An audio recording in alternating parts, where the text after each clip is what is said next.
lento, hasta que nos entendamos, ¿sí?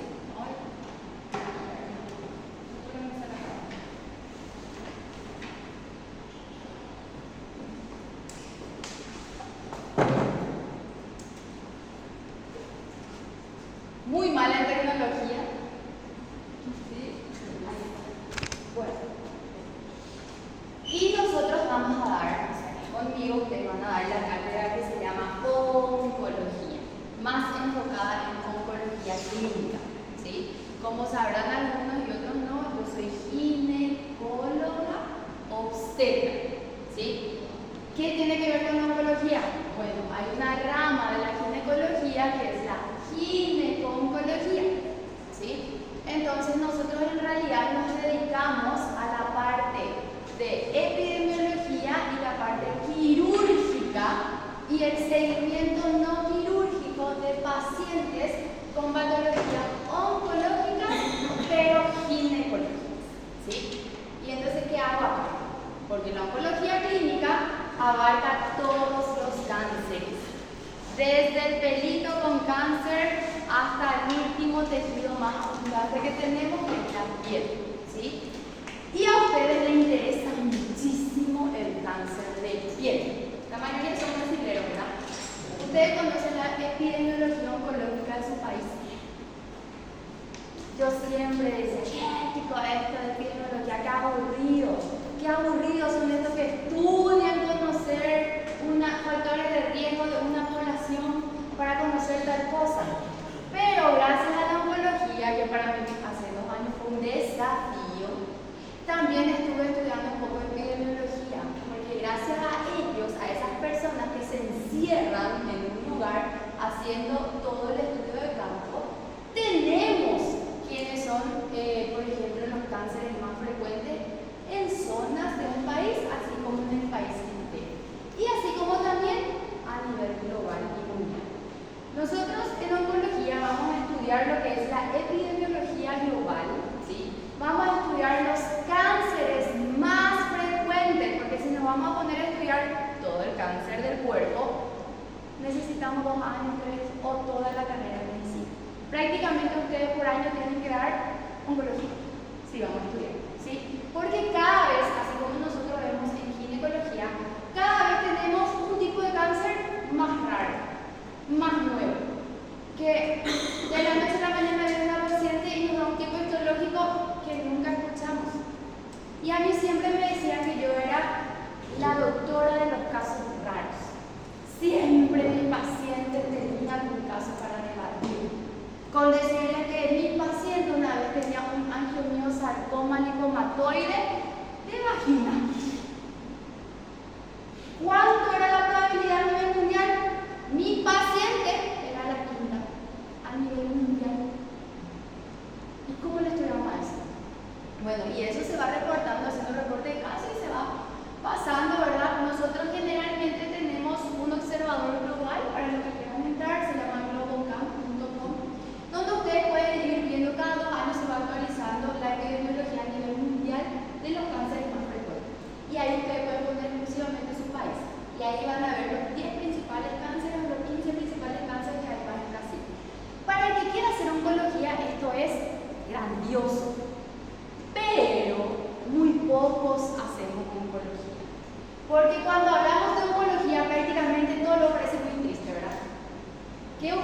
¿Cómo ustedes sienten a la oncología? ¿Qué es la oncología para ustedes?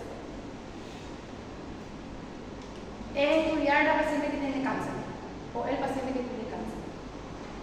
Y el paciente que tiene cáncer es un ser humano.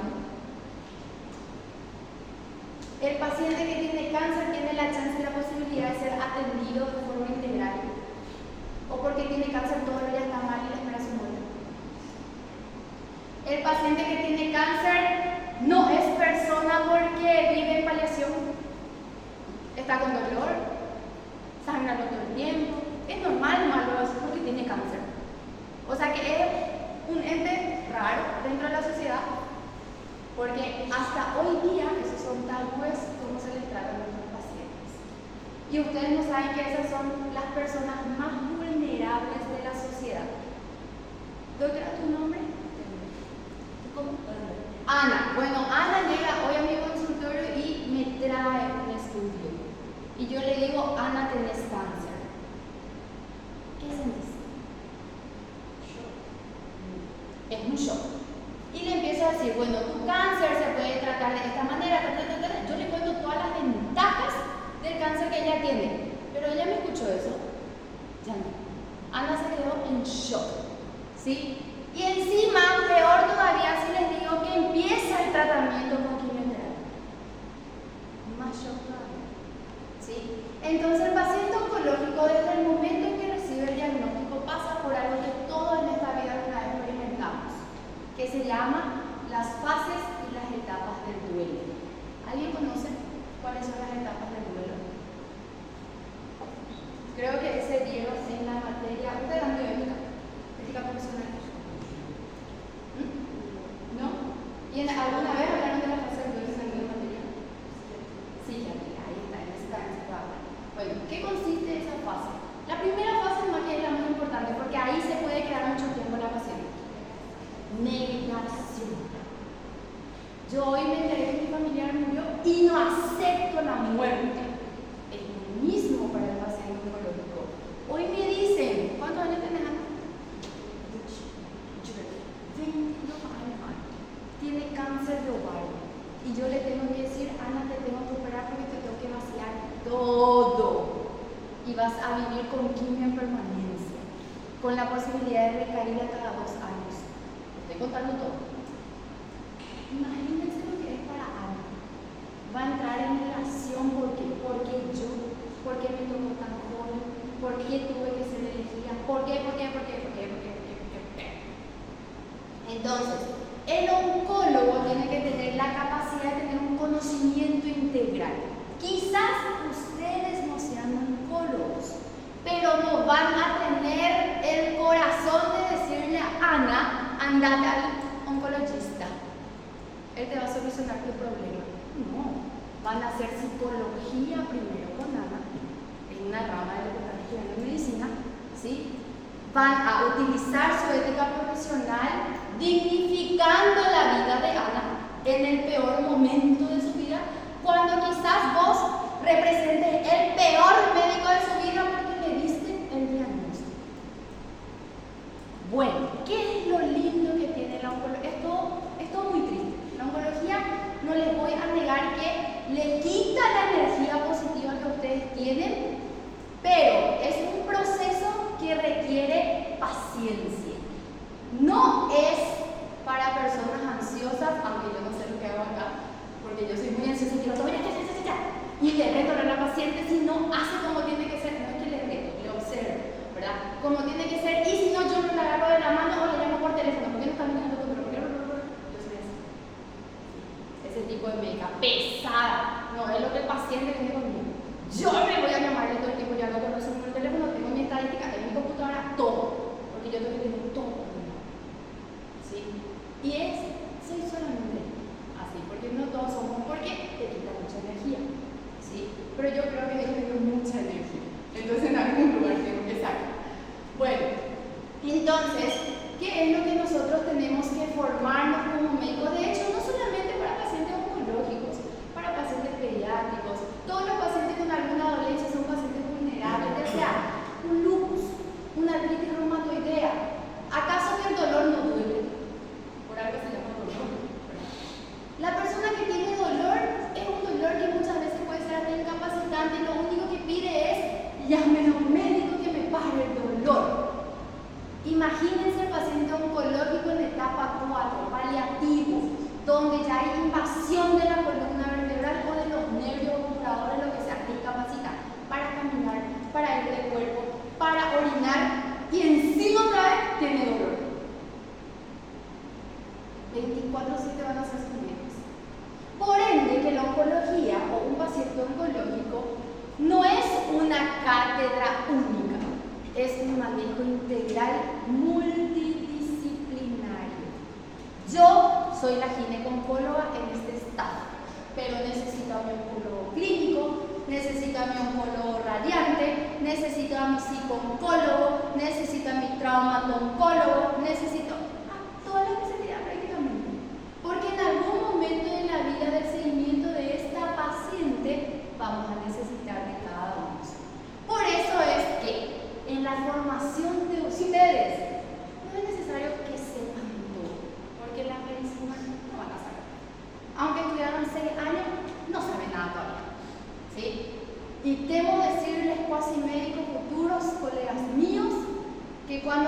reciben y están en el boom. Parece que están en el techo, volvieron al primer escalón. Inician una segunda etapa importantísima de su vida, pero que ya les va a definir el futuro. Porque hoy hablamos a través de un pupitre. Hoy no le estamos tratando al paciente, hoy no le estamos tratando a ese paciente. Pero mañana, todos los días vamos a hacer eso. Y el pupitre nuestro va a ser nuestro consultorio, ¿sí? Entonces, desde la relación médico-paciente que tengamos, va a ser el éxito a nuestro trabajo, a nuestra labor, e inclusive, muchas veces cuando hablarle a los pacientes, ustedes ya le curan. Algunos quizás no vienen con ninguna dolencia física, pero sí psiquiátrica, ¿sí? Y con hablarles, con hacerle la charla, la paciente ya se cura. Yo tengo pacientes oncológicas que siempre me decían, ay doctora, yo con solo verte nomás ya me curé, y está en etapa 4. No está curada y no se va a curar nunca más, pero ella se siente curada, porque se siente bien, tiene un bienestar, tiene una calidad de vida. Entonces, en oncología, cuando nosotros tenemos pacientes con cáncer, es una persona, es un ser humano, tiene una dignidad como tal, y hay que ofrecer en lo posible esa dignidad cuando se pierde. ¿Por qué? Porque toda la sociedad va a hacer su granito de arena para hacer que ese paciente pierda su dignidad. Y nosotros no tenemos que colaborar, médicos hablando, no solamente oncólogos. No tenemos que colaborar porque lo que ya le cuesta luego movilizarse para que le vuelvan a decir que su patología de base está provocando esto, o un nuevo diagnóstico de recaída, o una nueva metástasis en un órgano que ya no es resolutivo, ya cuesta. O hacer su seguimiento, simple seguimiento cada 3 meses, cada 6 meses, cada 1 año, es recordarle todo el tiempo que tiene la enfermedad. Y que quizás no se va a curar, pero se está controlando, ¿sí? Pero estos pacientes, hablo más de las mujeres porque ahí trabajo, estas pacientes te miran con un ojo diferente. Por eso es que yo digo que no hay ninguna especialidad que supere en dignificación personal al servicio de salud, al personal de salud, que la oncología. Y yo, que nunca jamás en mi vida pensé que iba a hacer oncología, no estaba en mis planes, de pediatra, soy ginecóloga. Bueno, ¿por qué les digo eso? Porque el día en que ustedes le digan, después de 5 años de tratamiento de un cáncer del cuello uterino, que es el cáncer que se puede curar, de un cáncer de cuello uterino le dicen, estás de alta, vuelven a nacer, parece que su chip cerebral de todo lo que hicieron en la vida, ahora tienen una segunda oportunidad para hacer todo bien. Y miran con otra visión la nueva vida que Dios o el Ser Supremo o el universo, dependiendo de lo que ustedes creen en la vida, le está dando esa segunda oportunidad. ¿Sí? Entonces, para vos, como personal de salud, ver eso en una paciente te hace luego, no sé, te eleva tu ego, porque tuviste un éxito en un lugar donde todo era una penumbra, donde todo era un vacío, donde todo era oscuro y estaban en el abismo. Esa paciente pensaba, tengo cáncer, tengo cáncer en el shock, le doy todo su seguimiento, tratamiento, pero la ventaja que tiene Ana es que es joven. Los jóvenes, la mayoría de las veces, aguantan mucho más todo tipo de tratamiento, por su estado inmunológico, por todo lo que implica, ¿sí? Entonces, Ana probablemente es una paciente que se va a curar, pero en un proceso de aquí a 20 años más o menos, ¿sí? 20 años, así parece muchísimo, muchísimo, y es mucho. Pero para el paciente oncológico, un día luego ya es mucho.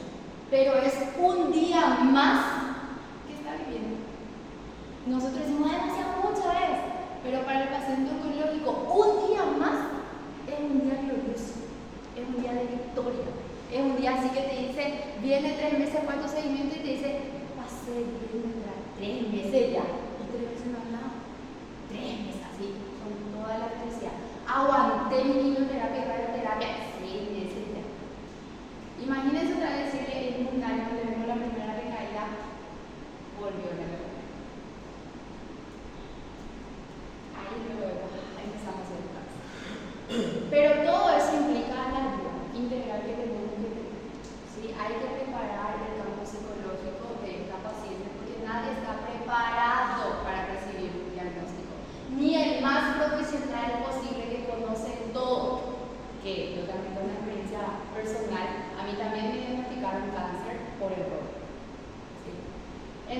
yo conozco la enfermedad. Yo soy ginecóloga y el cáncer que me diagnosticaron es un cáncer de endometrio uterino.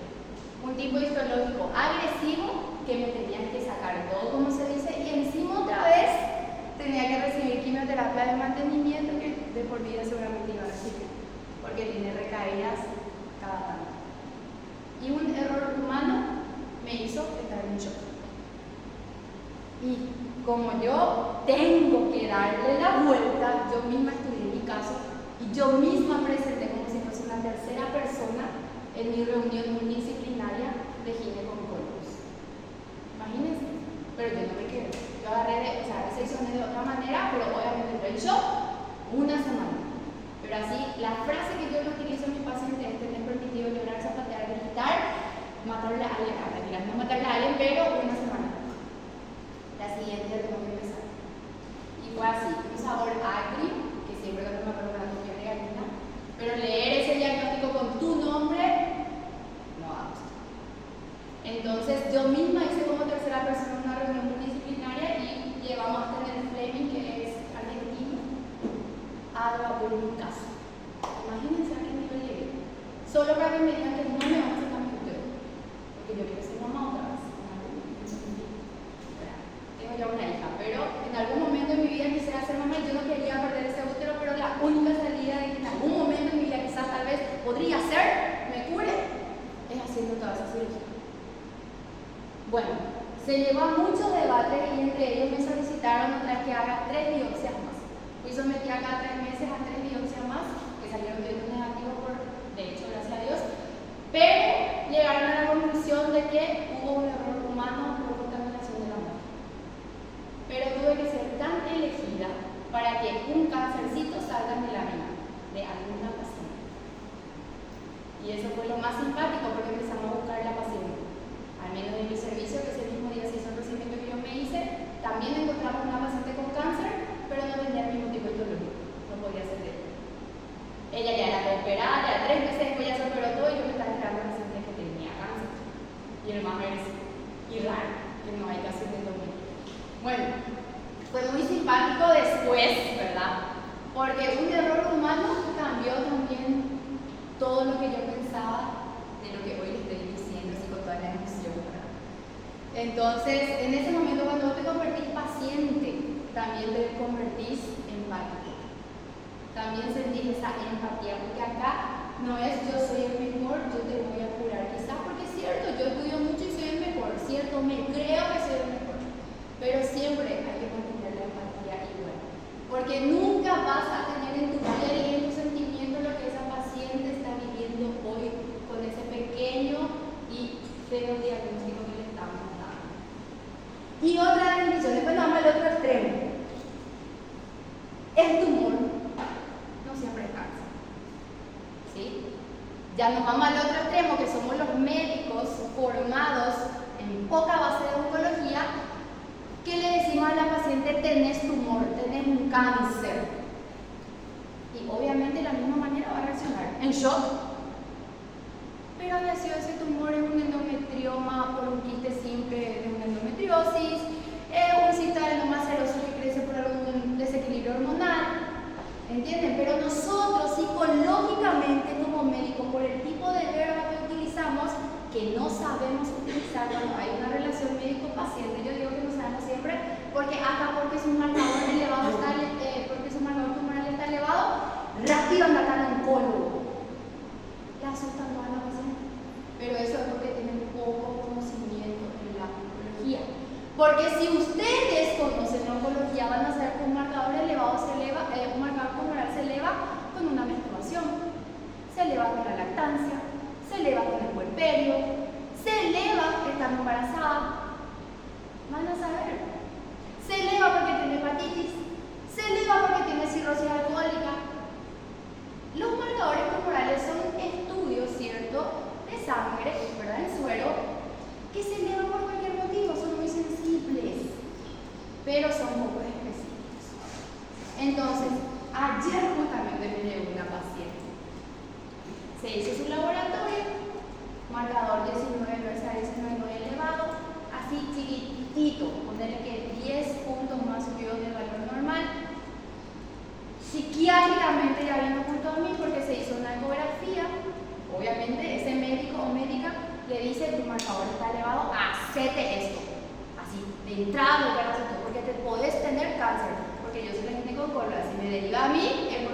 ha dicho eso. Yo ya calculé todo, ya, porque es lo que pasa siempre. Entonces, lo que siempre yo veo, yo trato que actuar psicólogo. Entonces, obviamente todos lo somos psicólogos acá. Pero cuando no tenemos ese consultorio oncológico, muchas veces hacer psicología en urgencia, cuando hay embarazada que tienen que atender, pues no sirve. ¿Sí? Ustedes saben cómo nos manejamos en el hospital regional. Entonces la psicología es muy casi nada. ¿Sí? Vaya al psicólogo, le decimos en vez de que una psicología. Bueno, llega toda llorosa porque un estudio le salió mal. Y encima, peor todavía, los laboratorios, en rojo lo veo. Para que entienda el paciente que está mal. Antes de escuchar la orientación del médico. Se hace una ecografía y dice que tenía persistencia de folículos. Folículos. Ni quistes ovarios. Folículos, que como ustedes saben, porque ya está casi terminando la ginecología, los folículos son algo fisiológico. Todas las mujeres tenemos folículos, ¿verdad? Cada mes. Y van creciendo hasta un diámetro de 21, 25 milímetros. ¿Para qué? Para que después ocurra una ovulación. ¿Sí? Y ella tenía uno de 22 milímetros. Más el marcador tumoral elevado. Tenés que operarte porque es un cáncer. Ay, bueno, vamos a empezar otra vez. Olvídate todo lo que se te dijo, vamos a empezar a hablar. Pero entiende que le va a llegar eso porque existen generalistas que no tienen base en la biología. Todo lo que ven especialmente en el marcador tumoral ya se vuelven psiquiátricos antes de estudiar todo el complemento y buscar la causa. ¿Y dónde vamos a buscar y encontrar la causa? Probablemente en una buena relación médico-paciente donde haya una buena anamnesis y recaudar. ¿Sí? Y ustedes no saben que los más peligrosos son los que no tienen ningún síntoma. Porque el cáncer no tiene ningún síntoma. Cuando empiezan los síntomas es porque realmente ya algo más estuvo ocurriendo. Pero los estadios iniciales casi nunca tienen síntomas. Por eso es que la gran mayoría de los cánceres son asintomáticos. ¿Sí? Y otro detalle que suelo ver también en consultorio es uno de los marcadores y otro, por ejemplo, cuando tienen antecedentes familiares. Porque tenés antecedentes, mamá lo que pasa. Ustedes saben que mama por antecedente familiar solamente es el 10% de la población y el 90% es idiopático. O sea que yo hoy que no tengo antecedente familiar no tengo cáncer de mama. Obviamente suma tener ese antecedente, pero yo que no tengo soy la menos preocupada en hacerme estudios que la que sí tiene y que es el bajo porcentaje de que va a tener cáncer. ¿Sí? La mayoría de las veces no se hacen los estudios y cuando presentan un bultito, una bolita o un cambio de coloración en la mama, se asusta. Y muchas veces ya está el diagnóstico en estadios avanzados. ¿Sí? Y también saben que todos los seres humanos tenemos un gen para un cáncer. ¿Qué cáncer es lo que no sabemos? Obviamente hay que estudiarnos para saber. Pero también tenemos múltiples genes que nos protegen. Por eso es que no somos cáncer en persona. ¿Sí? ¿Y quiénes son esos múltiples genes? Son los genes supresores de tumores. Ahí viene la biología del cáncer con los genes supresores de tumores. Todas estas cosas que yo les estoy hablando es lo que vamos a hacer en esta primera etapa. Va a ser muy aburrido esta clase al principio. ¿Por qué? Porque ustedes van a tener que volver a la biología. Van a estudiar otra vez ciclo celular, mitosis y meiosis, fase G, fase 1, fase S, ¿se acuerdan de eso?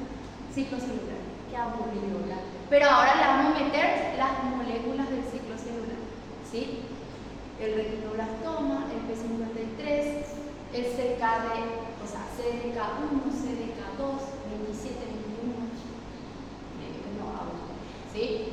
Así como también vamos a estudiar no solamente la biología del tumor, sino que vamos a estudiar sus proto-oncogenes, los favorecedores, y ahí van a decir, Dios mío, ya no podemos ni respirar en este mundo. ¿Por qué? Porque todo es carcinoma. Ahora mismo, a ver, esta luz que me está impactando acá en el ojo toda la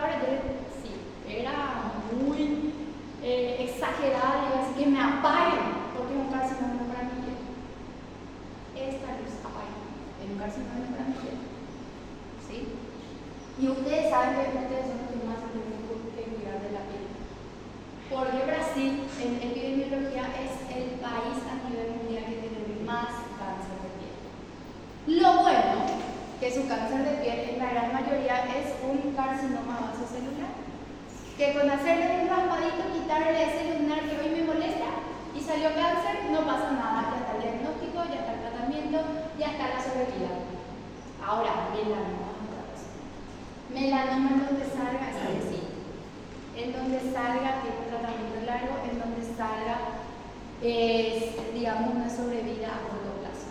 ¿Sí? El melanoma. Entonces son ustedes los que más se tienen que cuidar del cáncer de piel. Y van a decir, pero los rayos UV me protegen. Es cierto, nos protege en una medida, pero nosotros los seres humanos le provocamos a la naturaleza. ¿Sí? ¿Cómo le provocamos? Hoy quiero una piel de canela. Para lograrlo en 3 días me pongo en el horario que no debo, en el mayor tiempo posible, a mayor dosificación, y encima soy la blanca roja, que tengo el epitelio más fino. Los seres humanos provocamos. Y después dicen, ¿por qué a mí? ¿Por qué yo? ¿Por qué? ¿Por qué? ¿Por qué? Bueno, es algo que no podemos decir en la paciente oncológica ahora, porque vos le provocas. No podemos decir. Lo mismo con los fumadores.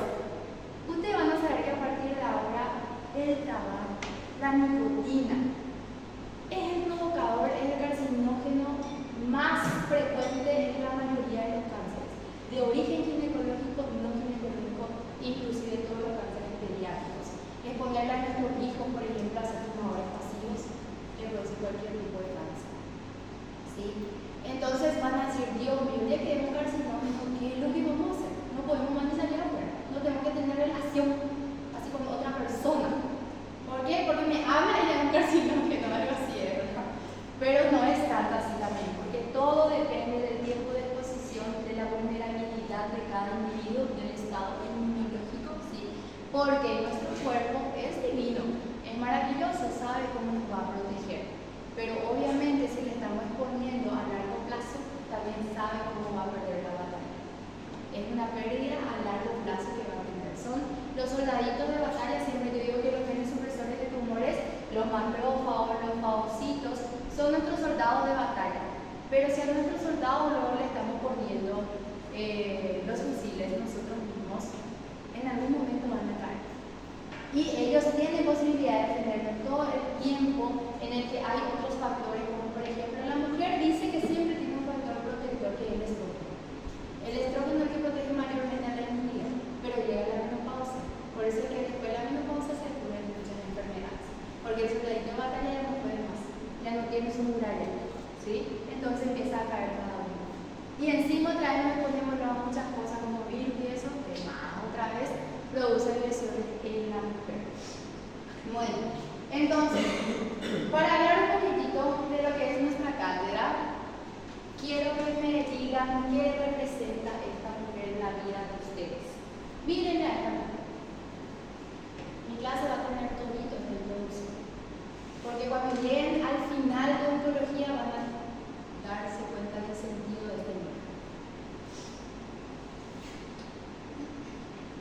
¿Qué representa esta mujer? ¿Qué ven? La primera visión externa. ¿Qué ven? Una mujer, ¿sí? Con algún tratamiento. Ya sabes que es cáncer directamente. ¿Por qué? A ver tu primera observación objetiva o subjetiva. ¿Por qué decís que un tratamiento con cáncer? Porque no tiene velo y tiene su lienzo. ¿Y el lupus no causa lo mismo? Lupus eritematoso sistémico, donde están utilizando, por ejemplo, ciclofosfamida. Lupus no es un cáncer. Por eso le digo, de forma subjetiva ustedes están mirando. ¿Por qué no me mira a mí? Vayan a lo profundo, sean psicólogos. ¿Qué está mirando esta mujer? ¿Cómo está la mano? ¿Cómo está el aura de la mujer? ¿La yugular está saltando? ¿Dónde está la visión? Esto que representa en su vida. Miren profundo, no miren lo de afuera. A ver, yo les miro a ustedes. ¿Cómo te llamas ahora? Araceli. Bueno, Araceli me parece una persona, no le conozco a Araceli, nunca le vi, ¿sí? Pero creo que por la forma en que ella se sienta, actúa, mira, relaciona, lo que estoy diciendo, tiene una actitud muy ginecóloga. No sé si le gusta. Doctor Felipe, ¿verdad? ¿O me equivoco?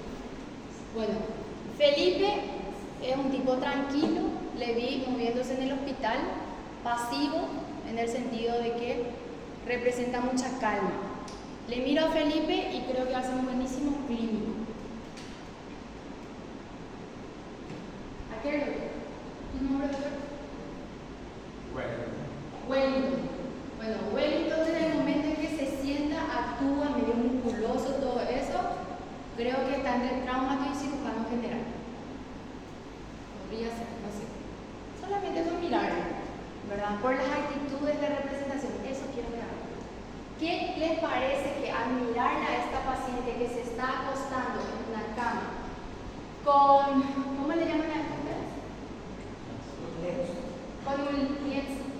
Bueno, con un lienzo en la cabeza, que creemos que es una paciente oncológica, ¿verdad? Con cáncer, por eso estamos usando ese lienzo. Creemos, ¿sí? Podemos estar equivocados o podemos estar en lo cierto. Está acostada en una cama mirando una ventana. Psicológicamente, ¿qué representa?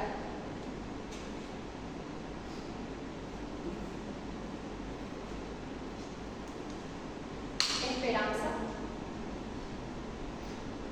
Primera palabra. Una esperanza a que todo va a ser diferente el día de mañana. Paz interior, la tranquilidad que transmite. ¿Sí? Paz interior de que ella se siente confiada de que las cosas van a cambiar. ¿Lo ves? Oportunidad. ¿Sí? Representa estar internada y el tratamiento que probablemente está recibiendo, que le está transmitiendo la esperanza a que va a tener una vida diferente a la que está viviendo hoy. ¿Sí? Entonces genera mucho tipo de sentimiento en esa paciente. Y nosotros vemos una paciente acostada con un tratamiento oncológico. Esa es nuestra actitud abstracta que tenemos en la paciente. Que no le van a decir que son diferentes. Todos opinan igual. Y lo peor es cuando le pide ayuda, viene a la urgencia, yo no soy oncólogo, viene a la urgencia por dolor y dicen, no, vamos a derivarle al oncólogo porque es un paciente conocido paliativo. ¿Por qué no le ganan el dolor? ¿Qué va a cambiar? Ya tiene todo perdido. ¿Por qué le tienen que hacer perder más? Porque ustedes tienen que colaborar para hacerle perder más. Y es algo que yo sigo escuchando, inclusive en mi hospital. Es lo paciente paliativo renal, es lo paciente que viene ahí por dolor, no está orinando, hacerle una talla vesical, hacerle que orine. ¿Por qué no podemos hacer eso nosotros que no somos oncólogos? Ahí viene la calidad y la calidez humana como médicos éticos profesionales, por eso porque se llama ética acá, que de hecho creo que también se llama porque la médico. ¿Sí? Entonces creo que dentro de esta cátedra es lo que más vamos a hablar de ética, quizás no de las bases fundamentales, los fundamentos de la ética, pero sí más o menos mirándole con respeto al paciente, ¿sí? Y respetando siempre su autonomía. ¿Por qué? Porque el paciente va a llegar y va a decir, no quiero más que se haga nada con un cuerpo. Y va a venir el familiar y le va a decir, sí, sácale ese que sangre porque queremos tal cosa, hacerle tal cosa, hacerle algo, doctor. Y el paciente dice, ya no quiero más. Tenemos que respetar eso. Como éticos profesionales, sí. Porque la autonomía del paciente es una autoridad para nosotros. ¿Sí? Cierto, hacer otras maniobras no invasivas que palien el dolor, palien el sangrado. ¿Por qué les digo eso? Porque vienen muchos familiares, por ejemplo, en cáncer de cuello uterino, que vemos que las mujeres se desangran. Tenemos muchas maniobras invasivas como para calmar el sangrado, ¿sí? Pero viene la paciente y dice, ya no quiero más nada, pero ella se desangra, está a punto de morir. Muchas quieren morir, ¿sí? Y lo peor es que en ginecología las mujeres no mueren rápido. No es que tipo, hoy me detectó cáncer, estadio 4, estoy viviendo mal, me desangro y morí. No ocurre eso. Y en la que ocurrió, qué feliz.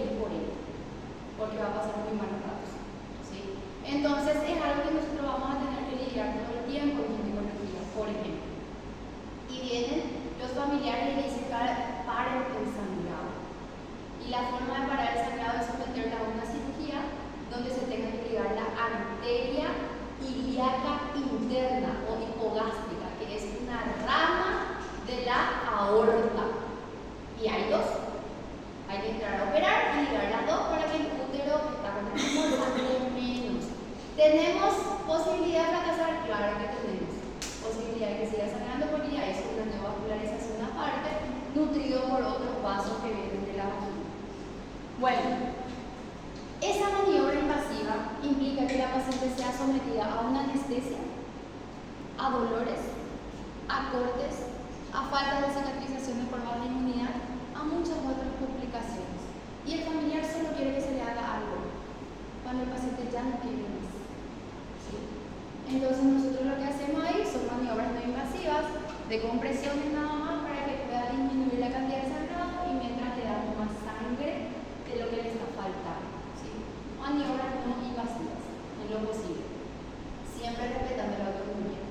Así como también van a ver, ¿por qué me voy ya por este lado? Porque al finalizar nosotros el curso de oncología vamos a hablar ya no del paciente, vamos a hablar del familiar, de la persona considerado el cuidador. Yo hice un diplomado en cuidados paliativos, porque siempre fue difícil esta etapa, y todos llegan en esta etapa, en su primer diagnóstico. Y en el diplomado de cuidados paliativos hablaba y enfocaba mucho en el manejo al cuidador, porque nosotros no podemos ser el cuidador 24/7 de más de 500 pacientes con cáncer. ¿Sí? El cuidador siempre es la persona más cercana que va a asumir la responsabilidad de mantener y manejar ese paciente oncológico. Por ende, hoy con Ana está su mamá. ¿Cómo se llama tu mamá? Ana también. Por el simple hecho que se enteró que su hija, quizás su única hija, tiene cáncer y tiene que pasar por todo ese proceso, ya sufre un estrés. ¿Sí? Se le va a empezar a caer el cabello, va a bajar de peso, no se va a alimentar bien, quizás despierte también que ya un cáncer, ¿verdad? Con todo ese manejo, pero ya sufre el estrés por el simple hecho de que ya sabe el camino que va a pasar su hija y encima otra vez siente que ella no sea la paciente y le evite esa infelicidad a su hija. ¿Sí? Entonces, en psicología oncológica nosotros también demandamos al cuidador en psicología. ¿Por qué? Porque el cuidador tiene que ser la persona más fuerte que tiene que resistir, porque el paciente ya tiene el diagnóstico y el paciente ya tiene que pasar por toda la fase de sufrimiento, dolor, hasta la aceptación y el inicio del tratamiento, que es natural, que va a pasar, es la evolución de la aceptación del cáncer. ¿Sí? Pero hay pacientes que nunca llegan a ese momento y el cuidador es el que sufre más porque él, siendo no paciente, sabe todo lo que está sufriendo su familia. Entonces ahí viene la contención y el apoyo psicológico al cuidador, ¿sí? Que es la persona fundamental para el éxito del tratamiento. Porque si no le cuida como le tiene que cuidar, si no le da los medicamentos, si no hace el seguimiento y la consulta, el acompañamiento, va a haber un fracaso en todo lo que implica nuestro manejo oncológico. Bueno, entonces, ¿qué es la oncología en sí? Es una rama también de la medicina, es considerada una especialidad, ¿sí? Para el estudio, diagnóstico y tratamiento de algo que conocemos como cáncer. Y le puse también la definición de cáncer, ¿por qué? Porque no todo tumor es un cáncer. El cáncer es considerado aquel cambio de epitelio desorganizado, de cualquier epitelio, por eso es que cualquier parte del cuerpo puede haber, pero es considerado una desorganización de un epitelio que debería tener un crecimiento controlado. Pero esa desorganización no está estimulada por las leyes normales de la fisiología, sino que tiene que haber un componente considerado carcinógeno para que empiece a haber esa desorganización. Por eso te dice de crecimiento descontrolado de células anormales. O sea que una vez que el carcinógeno viene, invade una célula, pero lo protege su su gen supresor de tumor, no va a pasar nada. Pero si viene y desorganiza el crecimiento de una célula normal y no es protegido por su gen supresor de tumor, ¿por qué? Porque el micentero que está viendo un crecimiento desorganizado, ahí empieza a invadirse los tejidos y con posibilidad de metástasis hacia otros lugares, otros órganos. ¿Sí? En ese momento le llamamos cáncer. Es todo epitelio que sufre una desorganización en su crecimiento en forma anormal y encima debe atravesar algo muy importante que tiene la mayoría de las células, una membrana basal. Mientras lo invade la membrana basal, empezando a desorganizar. ¿Y cómo se lo llama eso? La palabra popular de todos los médicos es precáncer, pero en realidad se llama lesión precursora del cáncer. ¿Sí? La lesión precursora se diferencia del cáncer por no invadir la membrana basal. No se invade la membrana basal, se llama lesión precursora. Invade la membrana basal, mínimamente, milimétricamente, ya hay un cáncer. ¿Por qué? Va a llegar Ana y yo le voy a decir, Ana, tenés cáncer. Y ella me va a decir, ¿y eso es maligno? Creencia popular. Hablar de cáncer es hacer otra vez, parece un diferencial. Cuando yo ya digo cáncer, hace falta que yo diga que es maligno o no. Es maligno. Porque el que tiene la posibilidad de hacer todo lo que tiene que hacer, solamente es el tumor maligno. El tumor benigno no atraviesa la membrana basal. El tumor benigno no se trata con quimio. El tumor benigno no hace radio. ¿Sí? Ahora, puede tener la duda, así como ustedes también, cuando le diga a Ana, tenés un tumor. Porque, ¿cuál es la definición de tumor? Tumor es un crecimiento anormal de células. Es como hablar de una hipertrofia e hiperplasia. Más o menos si vamos a comparar. Pero el crecimiento organizado de células, no desorganizado. ¿Qué? Por ejemplo, un tumor uterino. El tumor uterino es un cáncer. Si crece de aquí en 5 años, probablemente un mioma, porque es del útero, ¿verdad? Del miometrio. El útero no tiene otro tipo de epitelio. Tiene un epitelio, un tejido mesenquimal, ¿sí? Mioepitelial, que es músculo, ¿sí? Entonces, si crece el músculo, probablemente sea un mioma. Tiempo de evolución me da a pensar que podía ser eso. Ahora, este mismo tumor creció en 6 meses así, parece un embarazo de 8 meses. Por el tiempo de evolución, el epitelio del músculo del útero se puede convertir en un cáncer que se llama sarcoma. Y donde tengamos músculo, podemos tener sarcoma. En las mujeres más frecuente es uno. ¿Sí? Entonces ahí evaluamos, dependiendo de la exposición del paciente, factores de riesgo, edad, forma de crecimiento, rápida evolución. Ahí sospechamos que ese tumor que está creciendo probablemente sea maligno. ¿Sí? Hasta no tener el diagnóstico, nosotros no podemos utilizar la palabra cáncer en una paciente o en un paciente. Un tumor es un tumor, que puede ser benigno o maligno, o puede ser borderline. ¿Qué es lo que es borderline? Borderline es una palabra que se utiliza mucho para definir los tumores con crecimiento y comportamiento incierto. ¿Sí? Su nombre lo dice todo, nunca vamos a saber si en algún momento va a ser o no un cáncer, pero tiene chance que sea cáncer. ¿Sí? Entonces, cuando llega un paciente a nuestro consultorio con un resultado de una masa abdominal, peritoneal o que se ubica en el colon, nosotros no podemos decirle que tenés cáncer, porque la palabra cáncer recién se utiliza cuando tenemos un diagnóstico histopatológico. Nuestro ojo, que es macroscópico, no tiene la capacidad de mirar la invasión de la membrana basal. Necesitamos del microscopio. ¿Sí? El microscopio sí. Nosotros por las características morfológicas podemos sugestionar que puede ser algo malo. ¿Sí? Pero no podemos confirmarle a la paciente que ya es algo malo. Porque ahí cometemos un grave error. Porque la palabra cáncer representa mucho en la vida de una persona. Y encima otra vez eso hace que se esconda la paciente de nosotros. Cuando en realidad no era nada o cuando en realidad sí era importante y no podemos hacer el seguimiento. ¿Sí? Entonces, el diagnóstico de cáncer nunca será previo al diagnóstico histopatológico. Y ahí pues viene el tema de la paciencia del médico. ¿Qué más quiero contar? ¿Para qué? Ustedes saben la psicología que le van a cambiar a ese paciente. ¿Sí? Entonces, tienen que cuidar mucho su boca con pacientes que operan o que tienen un diagnóstico de cáncer ya por un diagnóstico distinto. ¿Sí? Bueno, entonces, nuestra cátedra va a abarcar todo lo que es en general las áreas oncológicas, ya sean médicas, quirúrgicas y radioterápicas. En realidad, llegamos al fin de semestre casi sin dar radioterapia.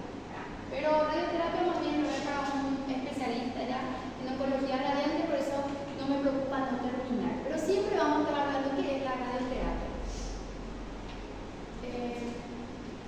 Bueno, según todo lo que es nuestra historia de la oncología, podemos ver que esto no es algo que empezó de la noche a la mañana, sino que viene desde los papiros, ¿sí?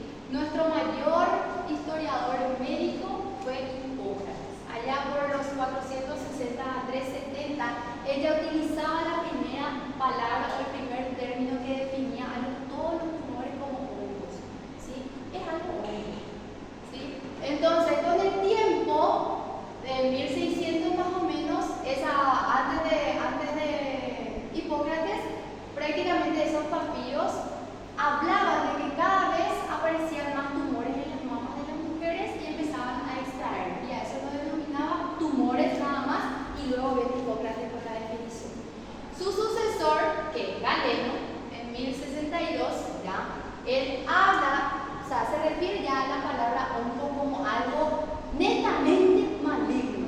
Desde Galeno nosotros ya sabemos que pacientes, tumores oncológicos significa malignidad, ¿sí? Después, prácticamente en 1628, Carvey habla ya de la primera autopsia del paciente y define la invasión de la membrana basal.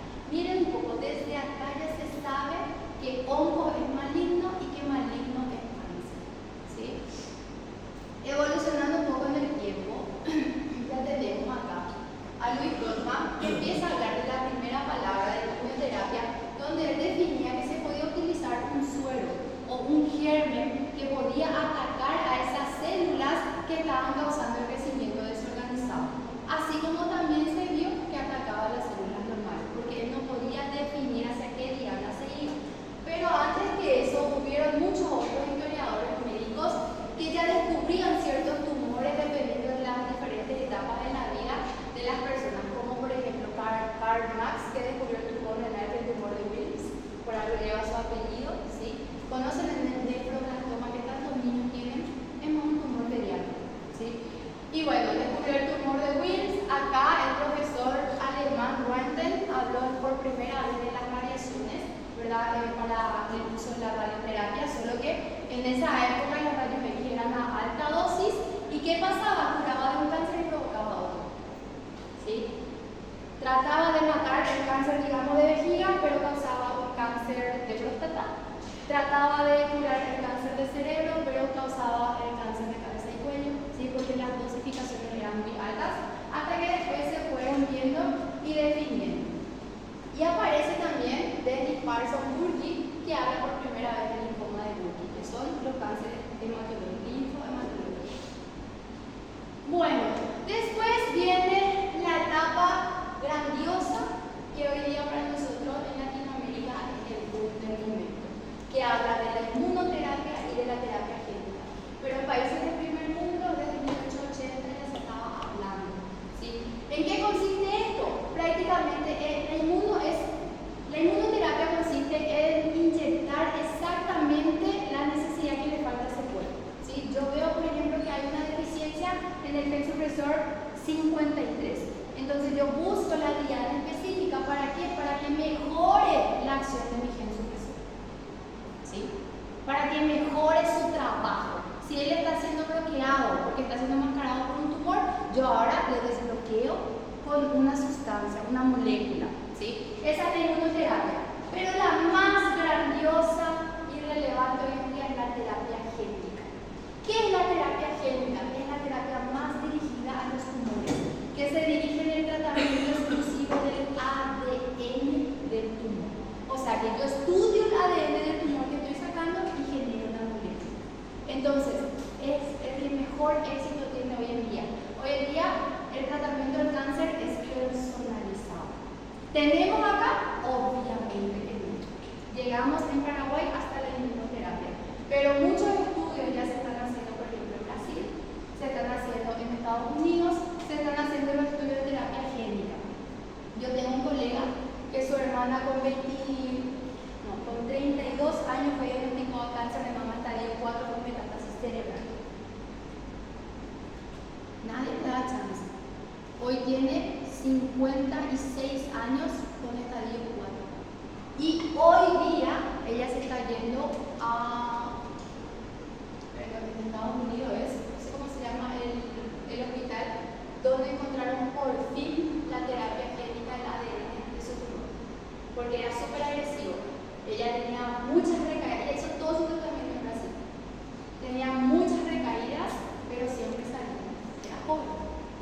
Y ahora en Estados Unidos ella es un ensayo clínico para que la terapia génica al tipo específico de su tumor vaya desapareciendo. Obviamente iba desapareciendo y no creciendo, ¿sí? Más bien quedaba intacto la enfermedad sin que vaya evolucionando. Por ejemplo, en columna ya no es que desaparecen los tumores, sino que quedan del mismo tamaño sin que haya progresión de la enfermedad. Y bueno, tiene una larga sobrevida esta paciente con todos los malos pronósticos que le dieron desde el inicio. Y ella es hoy día un ensayo clínico randomizado que ya está en fase 3 a punto de salir, ¿sí? Para que se conozca el ADN del tipo de cáncer de mama que ella tiene. Entonces puede ser un gran avance para la ciencia y para muchas mujeres con cáncer de mama el día de mañana. Bueno, entonces, ¿qué abarca nuestras áreas? ¿Sí? La oncología en general abarca desde el área quirúrgico a no quirúrgico. Y eso implica la oncología médica.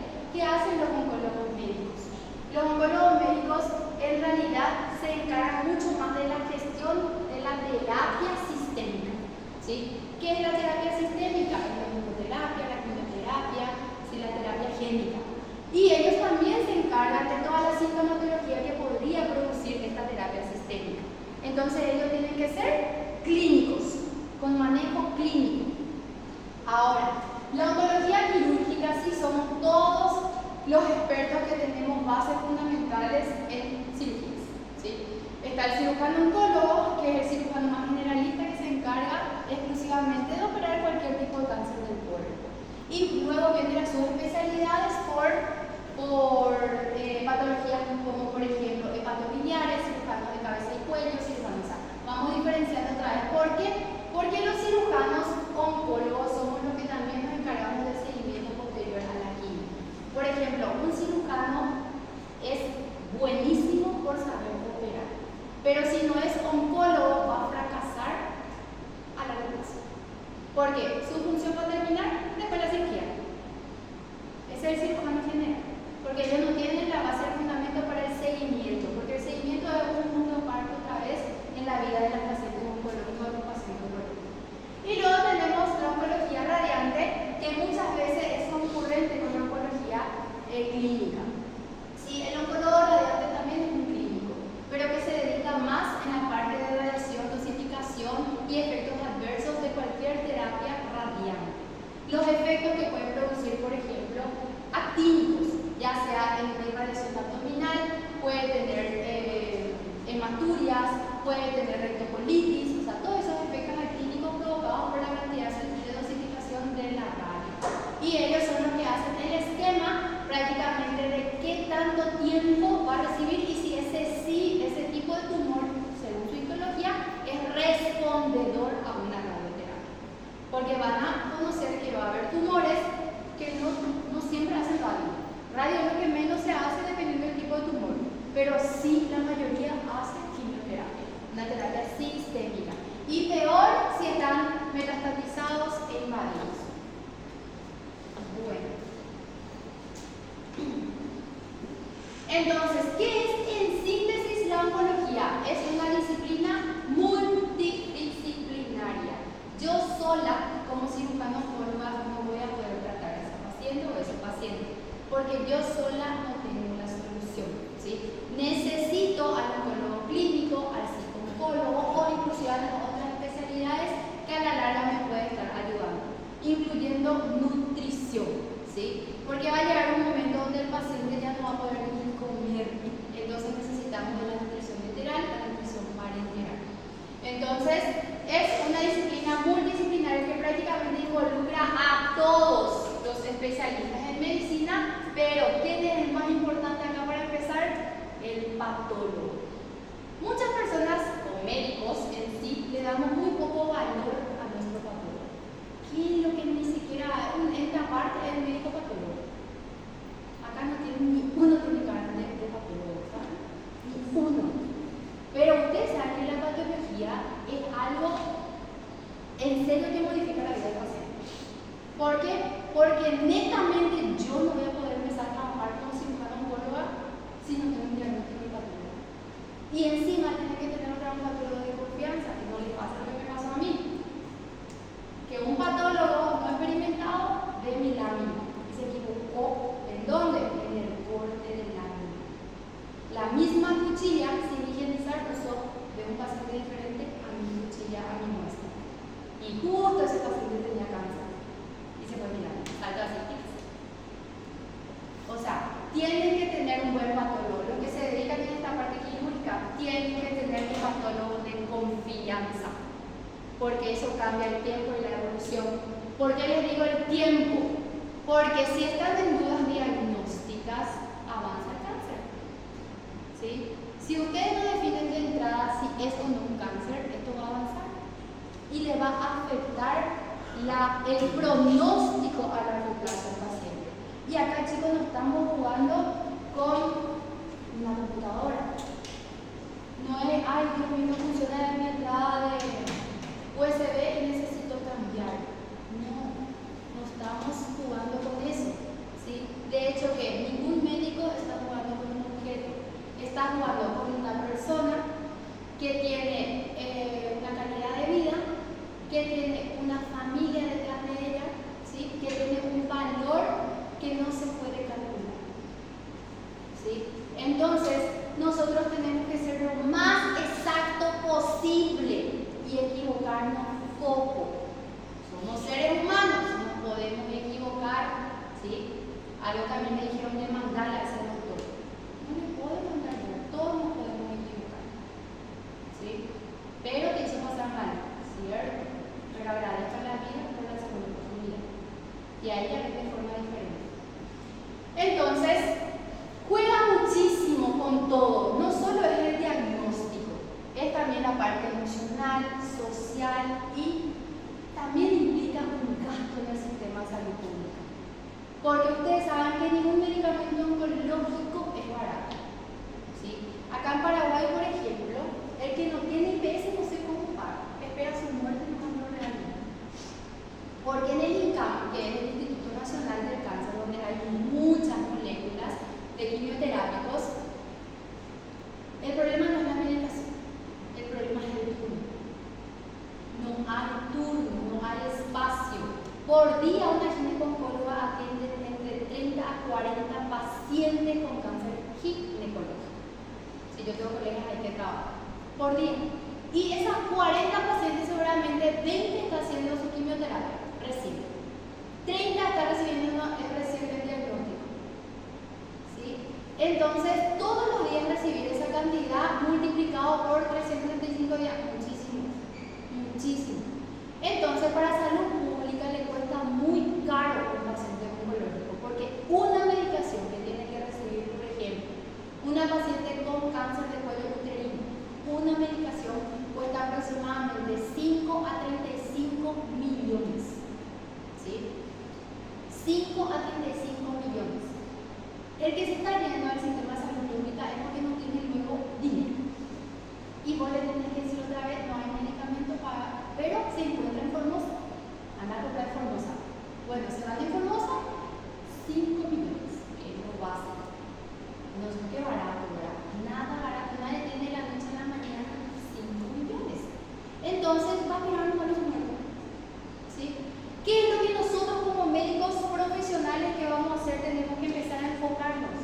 En la prevención. Porque en algún momento su salud pública, que ya está lo deteriorada como acá en Paraguay, se va a deteriorar más. Y que por las noticias se escuchen y se diga, que diga un ministro, el paciente oncológico cuesta caro para un país, es una ofensa. Pero es la realidad.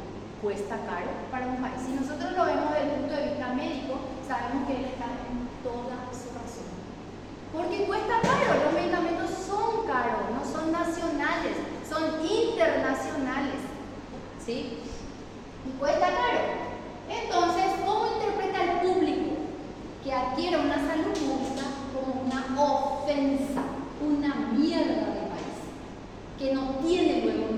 sabemos.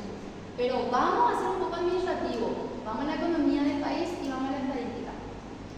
No hay quien aguante. Entonces los médicos no tenemos que ser médicos de diagnóstico, tenemos que ser tipo Cuba, médicos preventivos. Pero si nosotros luego sabemos diagnosticar, ¿cómo vamos a ser preventivos? Si nosotros luego no sabemos cuáles son los factores de riesgo y probables signos y síntomas, ¿cómo vamos a prevenir? Entonces tenemos que empezar a cambiar un poquito nuestra visión. Hoy en día viene bastante lo que es la medicina integrativa. Ya no estamos estudiando el órgano en sí y el órgano, ¿verdad? Ya no estamos estudiando tanto el órgano, por ejemplo la tiroides. Hoy estamos estudiando la mitocondria que se encuentra a nivel hepático haciendo el efecto del primer paso. Hoy estamos estudiando eso, medicina integrativa. Y todo el mundo dice que es loco. ¿Tú tanto loco? Modifica la célula y cambia la célula del paciente. Entonces, ¿qué estamos haciendo? Medicina preventiva de paso. ¿Sí? Porque no le vas a decir, Mariana, a Mariana le encanta fumar. ¿Sí? Deja un poco de cigarrillo, Mariana, porque vas a tener cáncer de cuello uterino, vas a tener cáncer de endometrio, vas a tener cáncer de vejiga, vas a tener cáncer de pulmón, vas a tener todos los cánceres ya le estoy citando que va a tener, ¿verdad? Y Mariana va a decir así. Pero mientras no sufra la enfermedad, ella no se asusta, va a seguir fumando, porque es un vicio, ¿sí? Cuesta sacar la nicotina del cuerpo y es un carcinógeno leve, que en el tiempo de exposición va a ser un cáncer, pero no hoy. Hoy Mariana con 24 años no le estresa, pero Mariana con 70 quizás no alcanza, ¿sí? Entonces, la calidad de vida es lo que se ve agotada en el paso del tiempo y estas medicinas hoy en día hacen que el efecto del primer paso que tiene que hacer carcinógeno, que es la nicotina, hoy va a ser una medicina un poco preventiva en la acción de las mitocondrias con su ciclo de Krebs. ¿Se acuerdan? Óxido B2. ¡Qué horrible! Yo odiaba eso, Dios mío. Cuando yo ahora yo estoy haciendo ginecoestética y lo primero empezamos con medicina integrativa. Yo obviamente no sabía ni de qué me estaban hablando. Solamente sabía que ahora se usan muchas cositas, ¿verdad? Y yo, ¿qué carajo? Dije, ¿verdad? Y empezó la clase. NO más O2 CO. ¿Por qué con esto? Mi molécula bioquímica era. Y después ya dibuja el ciclo de Krebs. Basta.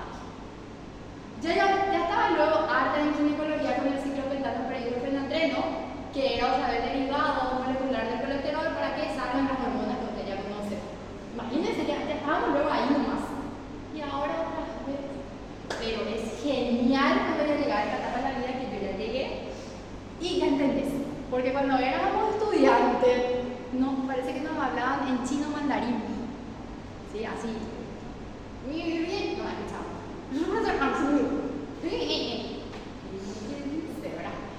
Bueno, en fin. Entonces, hoy en día la medicina ya está otra vez cambiando su enfoque. Y ustedes van a llegar a ser esos médicos porque ustedes están entrando en esa transición. ¿Sí? Ustedes son bendecidos de esa transición. No van a ser que dice, por ejemplo, que también es un poquito de un defecto que va a haber, pero no van a ser aquel médico fácil que va a decir si tiene náuseas, vómitos, el dolor empezó en el epigastrio y radiofosilia en la derecha, van a quedarse así. Y para mí es claro que es una apendicitis probable. ¿Sí? Porque es la cronología exacta, es algo muy exacto que dice la bibliografía que puede tener un paciente y apendicitis aguda, probable, ¿verdad? Pero ustedes van a decir náuseas y vómitos, ya. Está con una acidez gástrica, probablemente tiene el Helicobacter pylori y se van a empezar. Porque así hablan lo que hacen hoy en día medicina integrativa. Se enfocan más en lo que es los probióticos, lo que es, por ejemplo, el pH, el desbalance, o sea que está bien, pero no está bien ser 100% eso, ¿sí? Tienen que combinar, por eso se llama integrar, ¿sí? Combinar todos los conocimientos que nosotros hoy en día estamos adquiriendo y van a hacer esa transición. Bueno, y el conocimiento nunca ocupa lugar, chicos.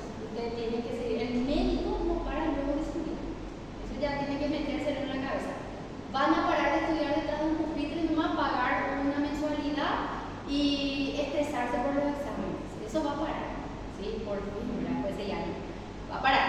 Pero el conocimiento siempre tiene que ser diario y tiene que estar actualizado. ¿Por qué? Porque siempre va a estar la competencia. Nosotros los médicos somos muy competitivos, ¿sí?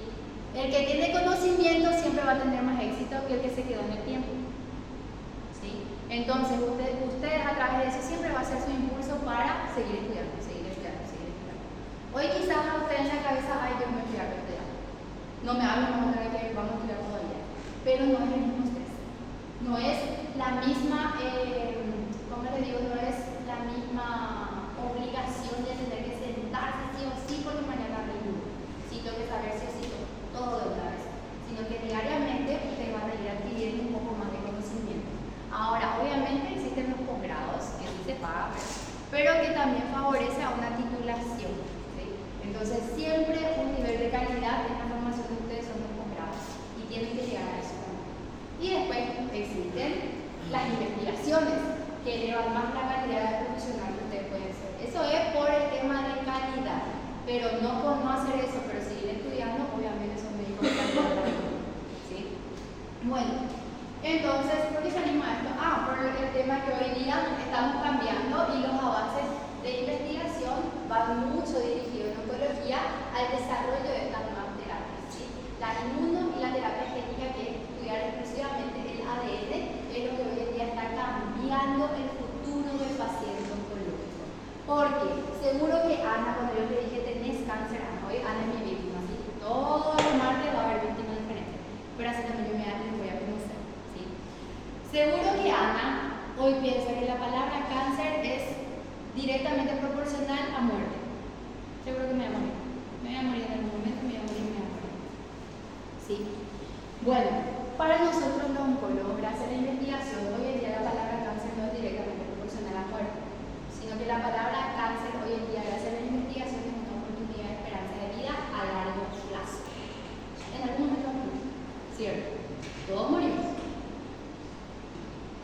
Todos nos morimos, nadie es eterno en esta tierra. Pero van a morir estos pacientes oncológicos, pero probablemente no es cáncer. Van a morir de otras patologías, ¿sí? Así como también dependiendo de la agresividad del tipo biológico y muchos factores que tenga clínicamente a lo largo de su vida este paciente, también va a morir de las complicaciones de su cáncer. Eso también es cierto. Pero ¿dónde sabe Ana si ella está sorteada y que le funcionan todos los tratamientos? ¿Dónde sabe Ana eso? Y eso lo hemos visto, lo hemos confirmado y corroborado en mujeres oncológicas por cáncer de cuello uterino, mismos diagnósticos, estadio 4 cuello uterino, 32 años, 32 años, actitud positiva, seguimiento, acompañamiento, psicología, cambio de estilo de vida, nutrición, todo. Paciente en negación, me voy a morir, me voy a morir, me voy a morir, no tiene lo a nadie que le cuide de esta vida.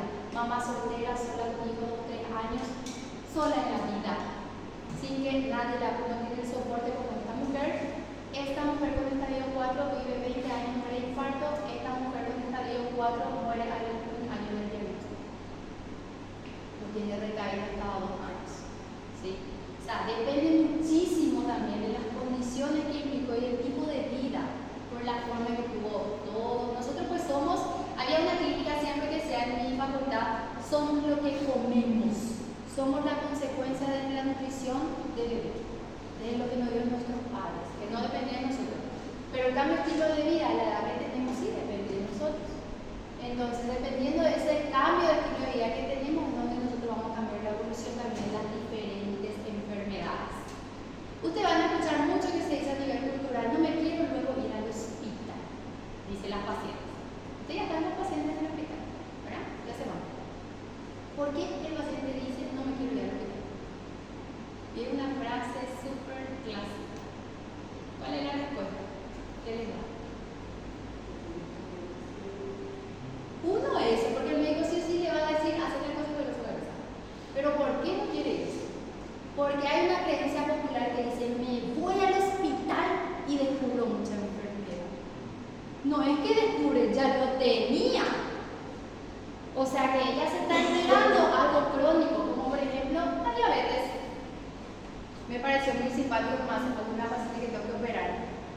Y me dice, ahora te nomás descubrí que tengo diabetes. obesa mórbida, hipertensa de 5 años en tratamiento con amlodipina, ahora le cambió a telmisartán porque quiere decir que no modula su hipertensión, hipotiroidea, no tiene actividad física, y es así, yo le miro a esa persona y le digo, si le hago una biopsia de endometrio, seguro debe encontrar un cáncer de endometrio, porque es el cáncer en persona caminando frente a mí. Tal igual, 196 kilos, hasta acá llega su gordura. Ella, el único síntoma que tuvo fue salir a la menopausia. Diagnóstico biopsia con cáncer de endometrio. Es así, y es mira, clásica presentación. Y la diabetes no es de la noche a la mañana. 300 de glicemia no voy a tener de la noche a la mañana. Ustedes saben que la diabetes es el amigo o la enfermedad silenciosa. ¿Sí? Así le llaman a la diabetes, porque no da síntomas, pero ya está haciendo de todo con tu cuerpo. Ese es el peor cáncer. Usted no le tiene miedo al cáncer, pero la diabetes es peor, porque va a ir terminando con mutilaciones a la larga. Y hablo porque tengo una familia de herencia de diabéticos y encima no quieren aceptar la enfermedad. No aceptan que son diabéticos y que tienen que cuidarse. Y cuando empieza a tener neuropatía y ya con riesgo de amputación desde el dedito empieza para arriba, no quieren amputarse. Y se infecta, porque ellos ya no sienten nada, cualquier astilla que le entra se infecta. Y ellos quieren que le baje su azúcar, es su manera. Ponerse que la insulina, como si pensé que la insulina es la solución a todos, y no el cambio en estilo de vida. Y ahí también yo la insulina terapia.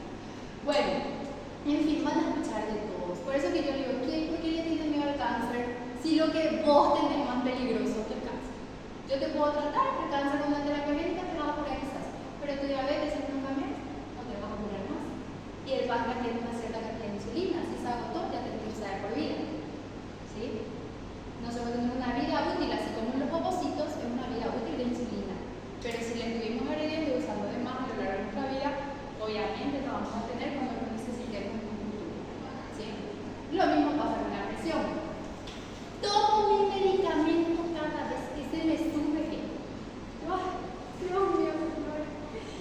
Puedo saber que la presión ya no se modifica. ¿Por qué? Yo sé que quizás sea una pérdida de tiempo para el médico que no le gusta hablar, pero a mí como se me encanta, se dieron cuenta, ¿verdad? Todavía no les voy a hablar tanto a ustedes. Bueno, yo soy de la que le dice, vos sabés, le explico todito por qué su presión está elevada. Nada que ver con ginecología, pero todo que ver a la vez con patologías ginecológicas. Vas a seguir teniendo tu sangrado de forma normal porque tu presión sube. ¿Y por qué sube tu presión? Porque no tomas tu medicamento. No, pero todo cada vez que sube. No, tu arteria ya tiene grasa, ya no va a actuar igual, va a subir siempre. Entonces, el medicamento de por vida se toma justamente para mantener una base la presión. No cada vez que sube, porque cada vez que sube ayuda a matar un émbolo, que era un coágulo antes, localizado. Y ahí viene el infarto, ahí viene el accidente cerebrovascular, y de mi lado vienen las hemorragias uterinas anormales con coágulos. ¿Sí? Evidentemente, señora, te voy a modificar si vos no modificas tu estilo de vida. Y lo sobreregular con tus medicaciones. Parece que en ginecología solamente es útero, trompa y ovario, pero no. Es la parte clínica. Por eso es que a mí me gusta tanto la ginecobstetricia. Porque siempre me gustó operar. Me encanta la cirugía. Quise ser cirujano general un tiempo, en una época de mi internado. Entré para ser pediatra porque la amaba a los bebés, era enamorada, sigo siendo enamorada por la criatura, pero hasta ahí. Ya no soporto su llanto cuando hay que ponerle algo. No sé luego tocarle para hacer una onca a los celes. Cuando les voy a agarrar en el postparto y le toca hacerse pasea ahí con su secado, recibimiento, no sé ponerle una vacuna a un bebé. Pero yo quito tumores, ¿sí? Pero vacunas no sé poner. Ahí me di cuenta que no. Evidentemente, rotando por una sala en mi internado, sexto año de medicina, dije que me iba a hacer pediatra cuando todos los 5 años quise hacer. ¿Sí? Bueno, en el quinto realmente más o menos ya me definí, porque cuando me dijeron que tenía que hacer mucha formulación, dije, wow, esto realmente es una vocación. Realmente tiene que ser una vocación. Ella que tenemos que esperar de madura. Bueno, yo así le miro a usted y me voy definiendo. Bueno, es una vocación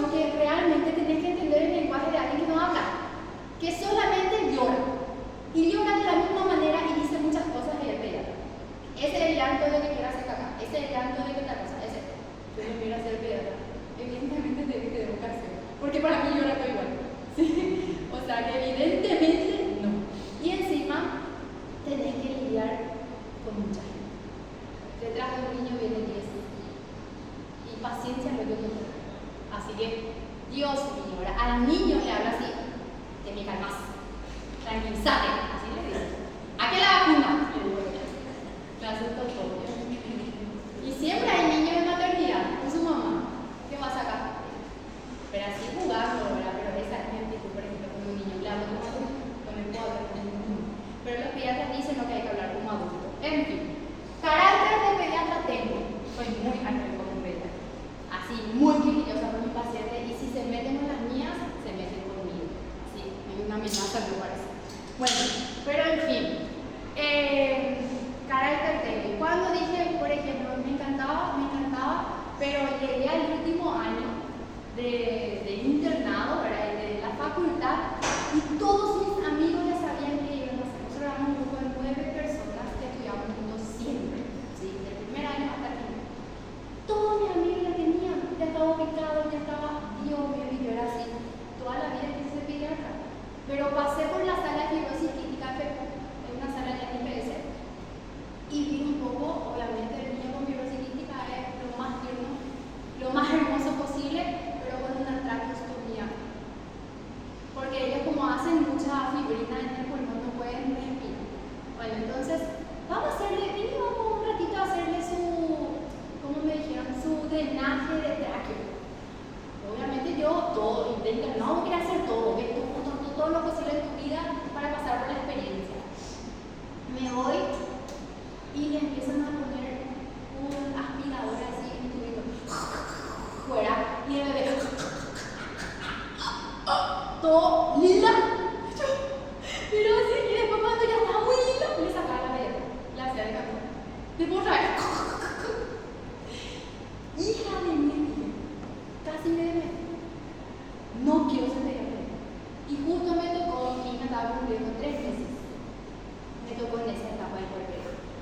Entonces, menos todavía. Yo me iba y miraba a mi hija y agradecía todos los días porque no estaba así, ¿verdad? Pero que podía pasar. Que yo iba a hacer ninguna vacuna ni cuando le quitaron su certificación con una mano. Pero dije, es mi hija, es comprensible, ¿verdad? Pero igual, ni por otro. Y ahí dije, evidentemente voy a ser una malísima pediatra. Quizás el conocimiento sea bueno, pero malísima porque no voy a ofrecer una atención de calidad. No puedo. Llorando me fui con mi grupo de amistad y ahí tengo una doctora que sí es pediatra, que habla luego como pediatra, pero pediatra diferente, amorosa, todo. Hoy día es nefróloga. También estuvo acá por ser tiempo allá, haciendo su rotación. Un amor de persona, un ser de luz, lo que yo siempre digo, ¿verdad? Todo lo que ella me dice, eso hago. Bueno, ella me dice, pero vida, me dice, yo así no. Vos tenés un carácter y una actitud para ser ginecólogo. La ginecología era lo que nunca estaba en mi vida, porque yo me fui a una rotación de gine con un puesto de salud y cuando abrió la pierna de la señora, náuseas y vómitos. ¿Sí? Era así que. Y un prolapso otra vez. Salía una cosa, Dios mío. Bueno, y yo le dije, nada que ver, si casi vomité la vez pasada, le di una rotación de gineco. De hecho, que yo no hice la otra rotación de gineco porque fue pre con AREN y tenía que estudiar, yo era mamá, estudiante, tenía que rendir con AREN. No tenía tiempo, entonces yo aprovechaba. Hasta las 10 de la mañana me iba a mi rotación de gineco y entrar a la biblioteca a estudiar, porque si me iba a mi casa no estudiaba por mi bebé. Bueno, entonces sí o sí, en mi rotación, que fue la última, fue gineco. Nadie me conocía gineco y IPS. Pero yo, claro que estuve siempre, digo, era yo entre gineco y IPS. Bueno, entonces yo le dije, pero ¿por qué lo que te parece que tengo actitud de gineco? Nada que ver, le dije, ¿verdad? Porque te vestís igual, imagínense lo superficial que fue. Te vestís igual, siempre estás coqueta y caminas perfectamente en taco todo estos caminos. Así son las ginecólogas, ahora no son así. Eran las ginecólogas como las dermatólogas, que se iban todo en grupo, así una dermato lleva el libro, la otra lleva la caja siempre lleva la residente del primer año. Y se van en una fila india donde todo el público gira, porque son las más lindas. Llega así, huelen bien, su pelo siempre está fino, la piel es estiradísima, maquillaje, tienen todo el tiempo posible lo que la gente no lo dice. Parece, ¿verdad? Y encima otra vez, todos los productos más caros le regalamos. Y vos podés hacer todo tu skincare como quieras, ¿sí? Sin gastar nada. Y encima otra vez te pagan beca para irte en los congresos mundiales allá en Dubái, ¿cómo te vas? Con Derma. Y yo dije, ¿por qué lo que tú quieres más todo? O sea, a mí me gusta viajar. Bueno, en fin. Y me fui a la ginecología. Y le agradecí a mi vida. Porque no saben lo feliz que fui en medio del caos. Para mí no había caos. Para mí había adrenalina. Era así, ¡ay, un quilombo! No, yo no dormía 2 horas, eso me 15 minutos. Yo no dormía, pero la adrenalina era mundial para mí, porque ese mismo carácter que tengo, siempre tengo que hacer algo, porque si no me aburro. Bueno, y cuando hice ginecología y terminé ginecología, obviamente me quedé con la actitud que ella siempre decía, que tenía que irme elegante, que tenía que irme cobrar.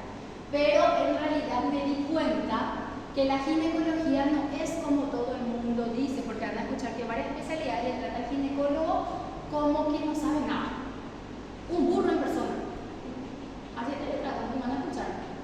Y yo siempre decía, con justa razón, porque ustedes le hacen buscando esta especialidad. ¿Por qué? Porque es tan fácil estudiar la obstetricia, pero es tan difícil y complicado cuando ocurre un código rojo. Si no sabes resolver, se muere mamá, se muere bebé. Y es un boom para la sociedad. ¿Es la primera o la segunda? La segunda especialidad más demandada es la ginecología. Y ahí yo me tuve que meter para el desafío mundial. ¿Sí?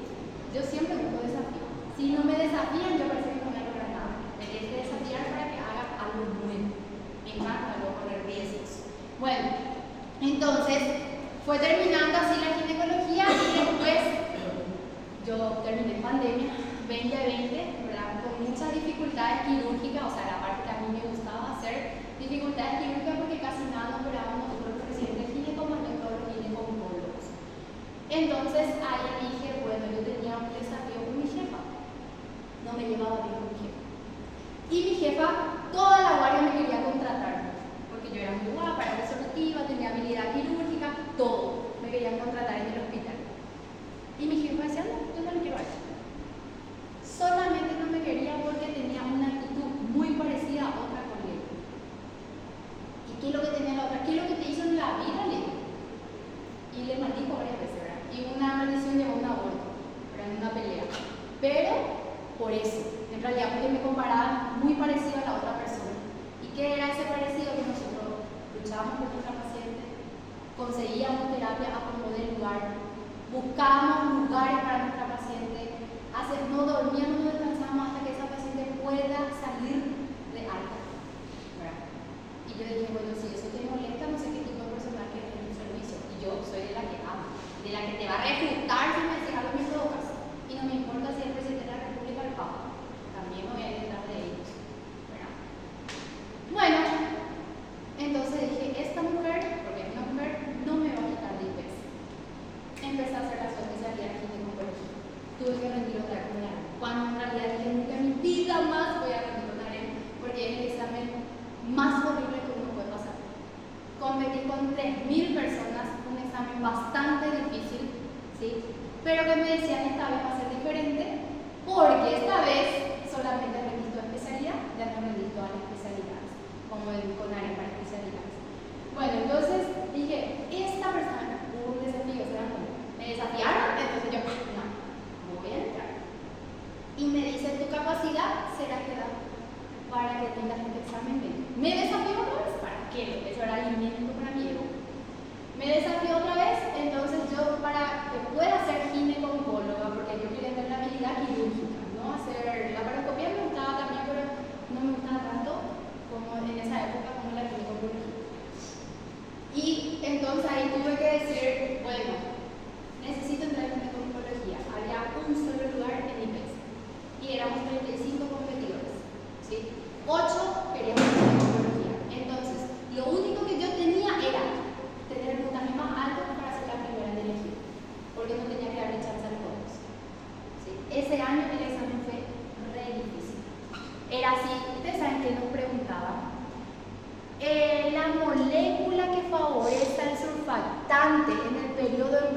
primario del tejido pulmonar.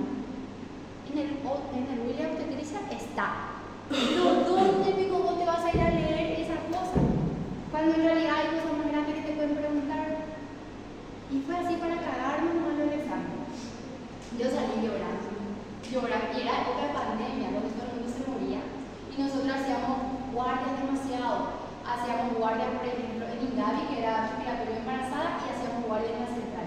En 2 hospitales, cada 48 horas estábamos de guardia. Imposible era para estudiar. Y ese examen ese año fue tan complicado que todos nos salimos llorando. Y yo dije, fuiste ginecología, no el dolor, porque sabía que había 7 más que venían también conmigo. Bueno, entonces, ¿qué pasó? Que nos fuimos al día de la revisión y viendo la nota, el puntaje más alto fue 39 de 50. 39 fue nada para un puntaje de un examen de esta magnitud. 39, rendiste súper mal. ¿Quién hizo 39? Yo. Ustedes no saben la felicidad. Yo ni tanto estuve feliz por haberme recibido medicina. Por primera vez en mi vida conocí la felicidad. Porque entré en un lugar donde definitivamente yo quería estar, había sido y sin darme cuenta, ¿verdad? Porque todo fue por desafío, por desafiar a alguien que en ese momento no la aguantaba, ahora somos muy amigas, pero en ese momento las cosas se presentan por algo. Entonces, ahí le conocí a la ginecología de adentro, de tacto, de verba, de seguimiento, de todo lo que antes nosotros no teníamos ese tipo de contacto, hoy en día lo estamos teniendo. Y ahí también me di cuenta que todo me direccionó a mi primer amor, la cirugía general. ¿Por qué? Porque en ginecología nosotros quitamos vesícula, quitamos colon, quitamos muchos otros órganos para hacer una cirugía completa.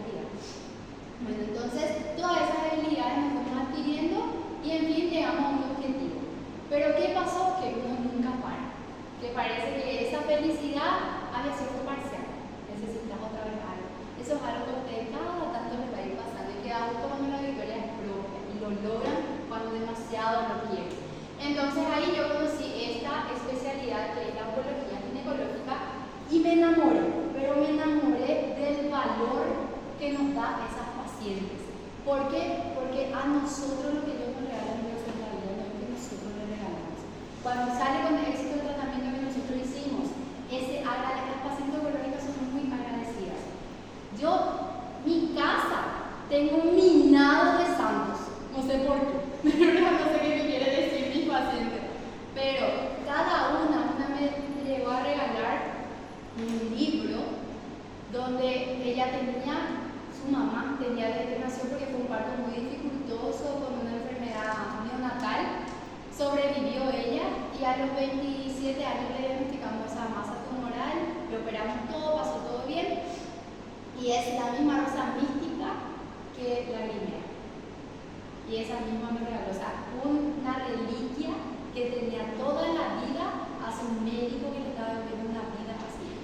Es así, ese nivel, esa satisfacción es diferente. Diferente a cualquier acción, ya sea operé el mejor caso posible, el que nadie podía solucionar, lo operé yo. Es un ego del cirujano que todos los cirujanos tenemos cuando sale bien. Demasiado da gusto. Pero el post y la forma en que te agradecen estos pacientes, creo que no se puede explicar. Es la dignificación que nos hacen a nosotros. Y bueno, continuando la clase, vamos por lo aburrido, ¿sí? Ya hablamos de todo lo lindo y de las experiencias. Seguro que ustedes tienen su propia experiencia personal también, espero que no. Pero empecemos con epidemiología. Epidemiología es un capítulo que necesariamente vamos a tener que dar para que ustedes vean la gravedad de la situación en la que estamos viviendo. ¿Y qué es la epidemiología del cáncer? Y bueno, prácticamente busca comprender esa distribución del cáncer, conocer sus factores de riesgo, ver qué tipo de enfermedades hay dependiendo del tipo de población y a nivel mundial. ¿Qué es lo que ellos estudian los epidemiólogos? Prácticamente la incidencia y mortalidad. Según la OMS, se estimaba que en el 2020 hubiera 19.3 millones de nuevos casos y 10 millones de muertes por esta enfermedad, que es bastante alto. En realidad, esto subió hoy en día, según el último Provocar, a 19.4.6. ¿Sí? O sea, subió un poquitito de lo que se estimaba. Los factores de riesgo son todos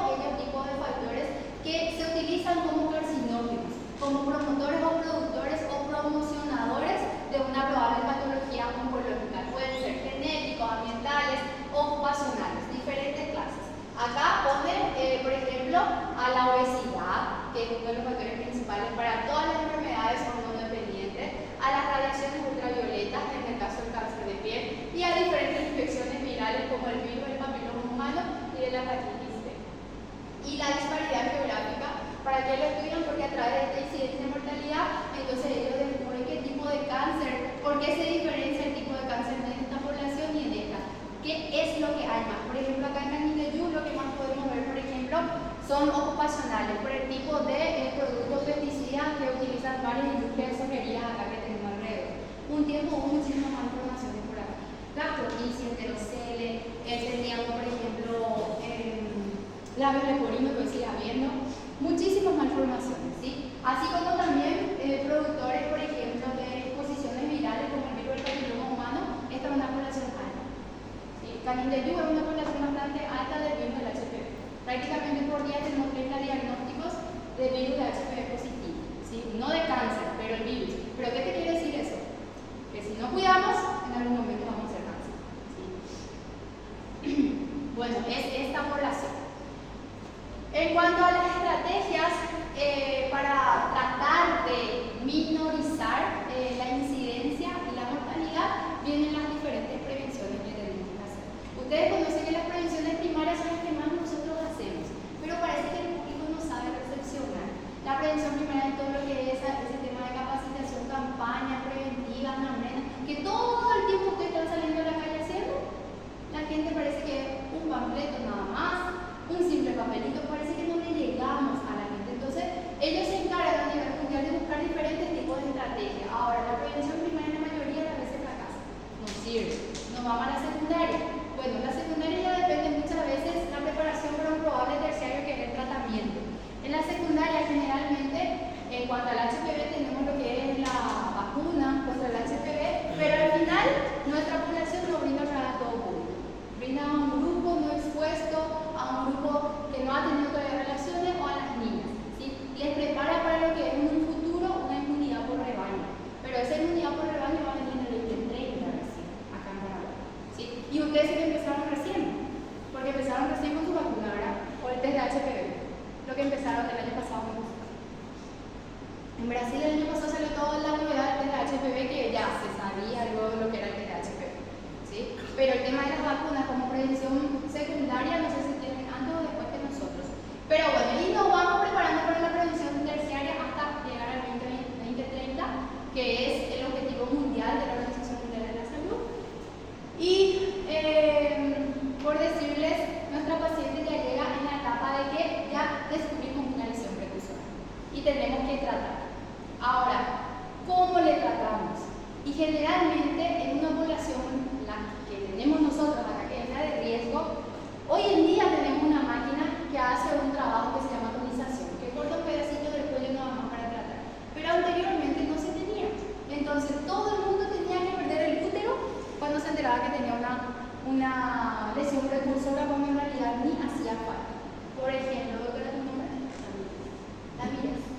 Bueno, Tamira, por ejemplo, viene con un diagnóstico HPV alto grado. ¿Sí? Se le biopsia y viene una lesión precursora de alto grado. Tamira tiene ¿cuánto? 23 años. No tuvo hijos todavía. No tuvo hijos todavía, pero seguro que quiere en el futuro. Hoy no piensa en estudiar medicina o quiere cómo formarse como profesional. Pero en el futuro va a querer. Y yo voy a decir también en esta población que no tenemos el equipo, estamos quitando útero porque va a ser cáncer. Está a un paso que sea cáncer. 23 años también. O sea, para el médico es fácil decir, pero para el paciente no, dependiendo de la edad. Y estas son enfermedades que están en un grupo de riesgo temprano, jóvenes, ¿sí? Bueno, entonces, hoy en día ya contamos con el equipo, la máquina, para evitar esa pérdida y conservar la posibilidad de obstétrica, de fecundidad en un futuro. Bueno, pero no tendríamos que llegar a eso. ¿Por qué? Porque ya debería servir nuestra campaña preventiva. Y si llegamos a eso, ¿cuál es el otro problema en las otras poblaciones donde no hay este equipo? O es quitar el útero, ¿sí? O es dejarlo evolucionar. Porque el tratamiento, si lo vamos a llevar en un privado, cuesta aproximadamente 3 millones a 5 millones. El equipo, eso cuesta. El procedimiento dura 5 minutos, pero cuesta eso, ¿sí? ¿Y quién tiene la noche a la mañana esa cantidad de dinero? Nadie. Entonces, esa población de riesgo va a seguir siendo un riesgo y va a seguir progresando y vamos a seguir teniendo cáncer. Porque es la pregunta que yo siempre hago. ¿Por qué el cáncer de cuello uterino? Sus propagandas de prevención primaria dicen es un cáncer prevenible, tratable en un 99% hice la campaña de prevención primaria. Ustedes van a hacer este año seguro. Sí, les toca a ustedes, la paloma, el 28 de marzo. Sí o sí ya le va a decir la otra Carmen de tampoco, porque estamos organizando todos los formularios. Sí o sí iban a ver. ¿Por qué les parece que siguen muriendo cáncer? ¿Qué les parece? Y van a haber muchas mujeres muy pobres. ¿Por qué una mujer sigue muriendo de cáncer? Vamos, médicos, epidemiólogos. Cuello uterino el más frecuente. ¿Vieron ya un clínico? ¿En clínico? ¿Cuarto parciales? No, ya me dicen la tercera versión. Bueno, entonces, ¿por qué es el problema? Primer problema y mayor. Las pacientes no consultan. Solamente consultan si tienen síntomas. Y para los síntomas ya es tarde. Cuando aparece un sangrado poscoital, cuando aparece un flujo a repetición con sangrado poscoital, cuando aparece un sangrado intermenstrual o sangrado con las menstruaciones que no son estudiadas, probablemente está teniendo una masa tumoral en el cuello. Y cuando ya hay masa, ya es cáncer en progresión. ¿Sí? Ya no es algo que está empezando como una lesión precursora sin atravesar la membrana basal. ¿Sí? Entonces las mujeres, uno, no consultan. Dos, se hacen su PAP, consultan, se hacen su PAP, pero ¿qué pasa? El segundo bloqueo, el segundo error. Y nosotros les hacemos campaña, porque los médicos cumplimos nuestra función, hacemos la campaña que se necesita, prevención primaria, pero no tiene éxito. Dos, el tipo de población que tenemos no ayuda, ¿sí? No tienen escolaridad, son analfabetos, no podemos hablar en lenguajes universitarios, no tienen los miedos mientras no haya dolor, ¿sí? Se hicieron su PAP, no retiran. ¿Cómo se van a enterar lo que tienen? No retiran y dejan progresar. Tres, cumplieron todo, se fueron a consultar de forma preventiva, una vez al año, hicieron su PAP anual, pero se olvidaron de hacer 2 años, o peor, como en nuestra población, 5. Se olvidaron de hacer 5 años su PAP, ¿sí? Y primer sangrado poscoital consulta, porque son personas que consultan siempre, pero justo nomás se olvidó 5 años de hacer. Bueno, el primer sangrado poscoital, al examen físico encuentran una masa tumoral, ¿sí? Un cáncer probable, obviamente, pero le sacamos biopsia y después recién decimos que tiene cáncer. Bueno, un cáncer probable. O, peor, tiene una pequeña ulcerita, le tomamos biopsia y viene una lesión precursora, ¿sí? Cuando las chances están todas abiertas. Y le ofrecemos un tratamiento. Y el tratamiento consiste en una colonización. ¿Ya? Llegó el short, a punto de. Y el tratamiento consiste en hacerle una colonización a esta paciente. Pero, ¿qué pasa? El hospital no tiene. Entonces, el tercer bloqueo o error en salud pública es que no podemos ofrecer el tratamiento que necesita la paciente y se deja progresar. Entonces, por eso hoy en día una enfermedad oncológica tratable, prevenible y con capacidad de curación no se puede curar y sigue matando mujeres. Es la segunda causa de muerte a nivel mundial.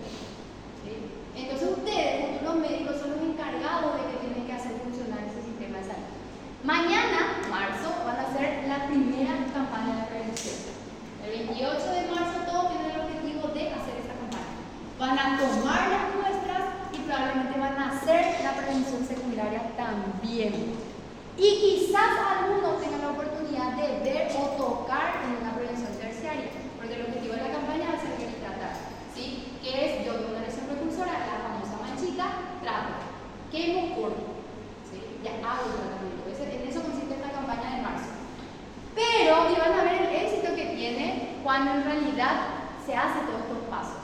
Pero esto es algo que ocurrió un solo día, que va a ocurrir un solo día. ¿Qué pasa con el resto del año y los años que vendrán en esa paciente? Viene el seguimiento, que viene a ser lo más importante después de haber hecho una campaña grande así, donde nosotros tratamos a esta paciente. Entonces, nuestro objetivo por primera vez de verdad va a ser prevenir, porque vamos a hacer las 3 prevenciones.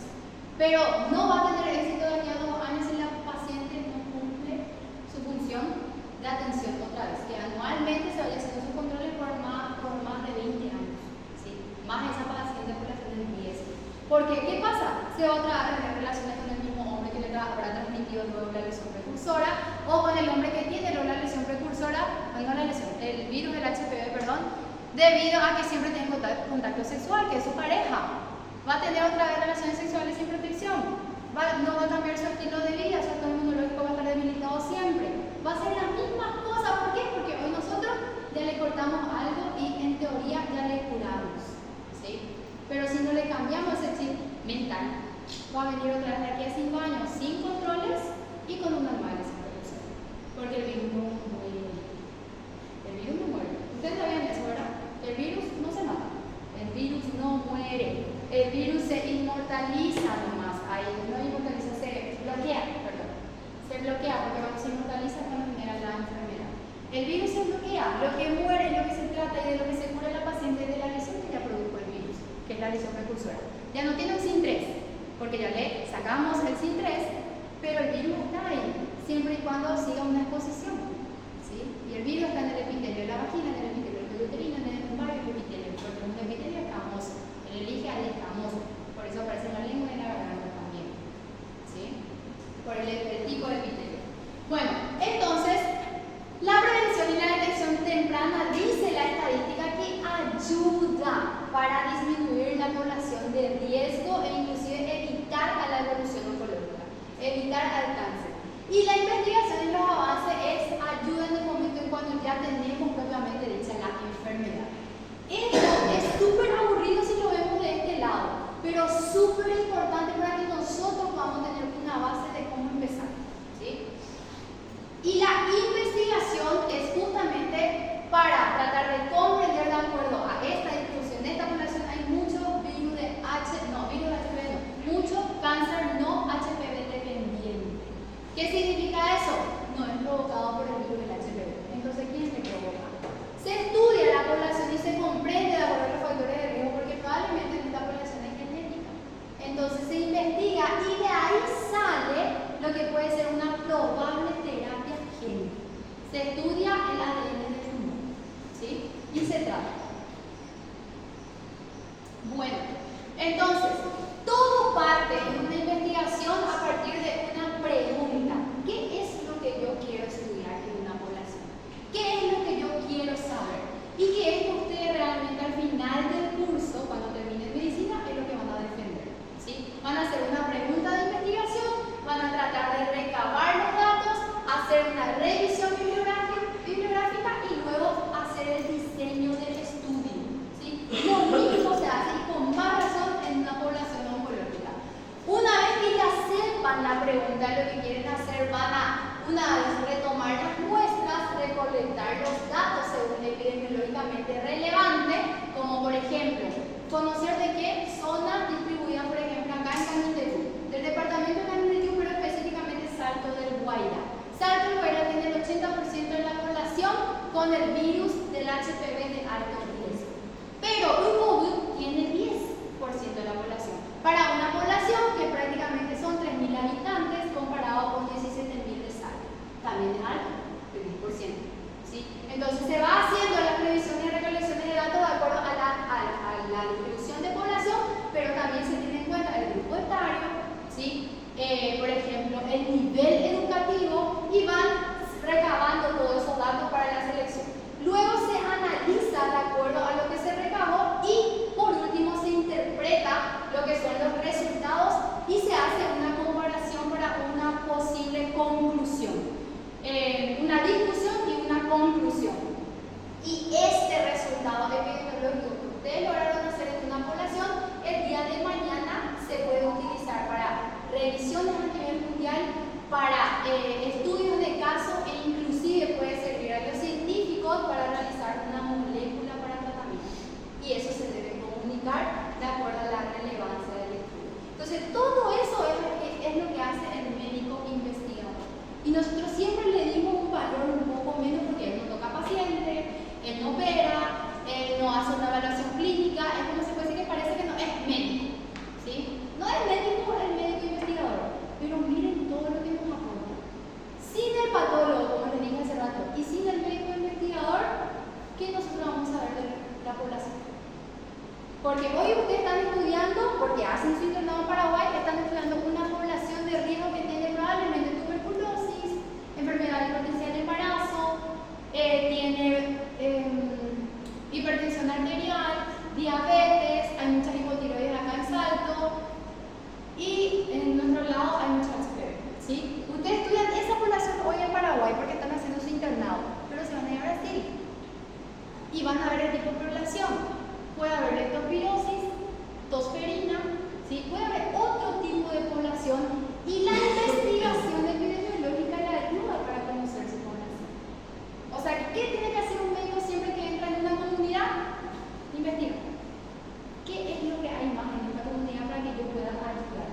Porque si yo me quedo con el conocimiento de Paraguay nada más, porque esa fue mi experiencia pública, cuando yo me vaya a la experiencia pública donde voy a trabajar, voy a fracasar. Tengo que conocer y estudiar otra vez de cero. Van a irse a una población, acá hay una población de mucho cáncer de cuello y se van a ir a una población de mucho cáncer de piel. Tienen que estudiarlo, ¿sí? Entonces, es importante dentro de todo el trabajo de lo que ellos hacen, por más que nosotros los médicos que trabajamos con pacientes nos dé un valor no tan aprovechoso para la comunidad, pero ellos hacen todo lo que ellos